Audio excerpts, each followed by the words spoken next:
Kita sekarang ada dekat Maldives. Ada budak kecil. Ni budak kecil tu. Aktiviti pertama mestilah snorkeling. Kenapa kena pakai sunscreen ni kok? 8.30 dah kumpul. So Ija nak set cepat-cepat pakai ni Skinny Fit Green Cushion ni. Dia 3-in-1 tau. Dia ada SPF 50+++ untuk buat aktiviti outdoor sesuai lah. Lepas tu dia ada serum infused untuk protect kita punya skin. So ni after, ni before. Kita ambil ini half day trip. So daripada 9 pagi sampai dalam pukul 1-2 tengah hari je. Dia dah siap sekarang kita nak tukar baju. Benda yang dia akan buat $20 seorang. Oh, Aminah. First checkpoint, kita duduk dekat atas je sebab budak kecil ni tidur. Aminah, Mama nak tinggal kereta. Gigit. Mama. Tadi saya nampak ikan dori.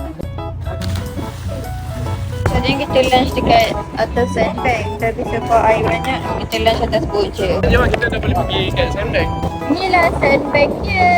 Kita buat kat situ tadi. So kita jalan sampai dah ke sini. Ni pasir je lah. Ada budak baru belajar berjalan lah. Jilat sangat mentah-mentah air ni masin.